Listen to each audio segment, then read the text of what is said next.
नमस्कार दोस्तों, स्वागत है आप सभी का बीपीएस अड्डा पे।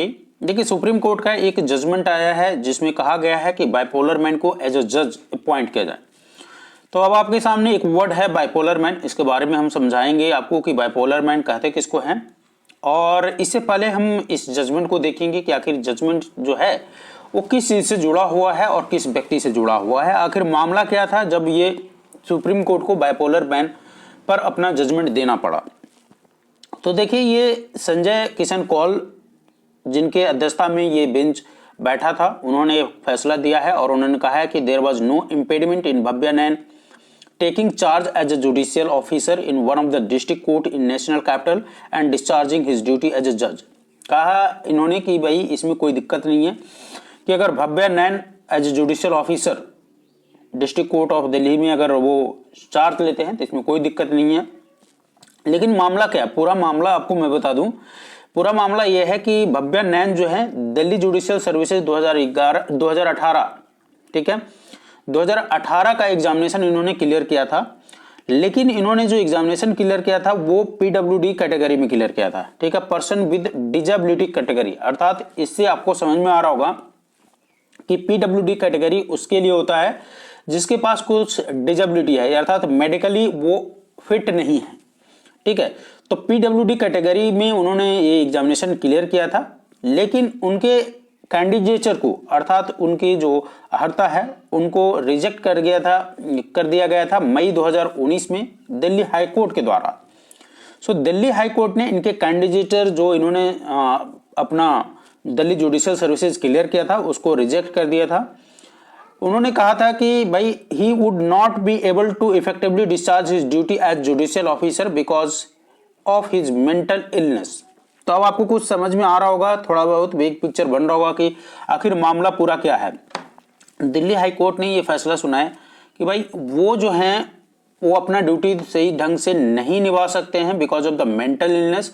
तो अब आपको ये कीवर्ड आपको ध्यान रखना है कि बाइपोलर मैन का जो संबंध है वो nothing but a mental illness से संबंधित है। आइए हम आपको समझाते हैं कि ये तो आपने कहानी समझ लिया कि भव्या नैन का जो केस था वो किससे संबंधित था।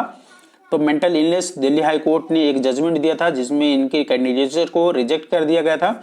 अब आइए हम आपको समझाते हैं कि बाइपोलर डिसऑर्डर होता क्या है। Basically this is a mental health condition causing extreme mood swing including emotional high and low.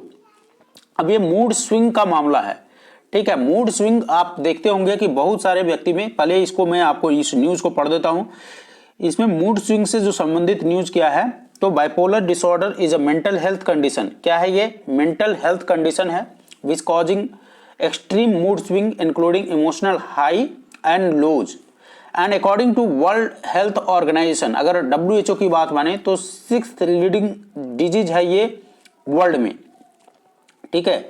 ये 6th leading cause of disability है। ये कॉज ऑफ डिजेबिलिटी की अगर बात करें WHO के अनुसार तो ये 6th लीडिंग है, अर्थात छठा ये है जो 6th leading cause of disability world wide ये पूरा माना जाता है वर्ल्ड हेल्थ ऑर्गेनाइजेशन के द्वारा। सो अब आपको ये समझना है कि व्हाट इज इमोशनल, अर्थात मूड स्विंग क्या है।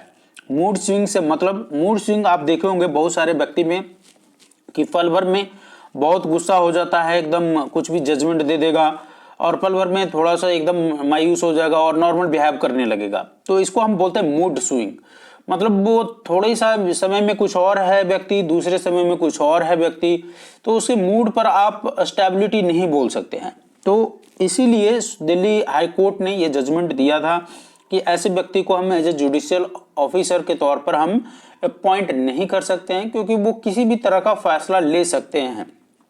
लेकिन अगर इनके हम रिकॉर्ड की बात करें तो इनके रिकॉर्ड एकेडमिक क्वालिफिकेशन बहुत अच्छा रहा है। भव्या नैन का एकेडमिक क्वालिफिकेशन काफ़ी अच्छा रहा है, ये काफ़ी ब्रिलियंट स्टूडेंट है, and that's why supreme court जो है ये सारी चीज़ों को देखते हुए, इनको ऑब्जर्वेशन में रखते हुए ये सुप्रीम कोर्ट ने फैसला दिया है कि भाई इनको विद सीनियरिटी इनको अपॉइंट किया जाए as a judicial officer. So this was the news and I hope it will be effective from your exam point of view.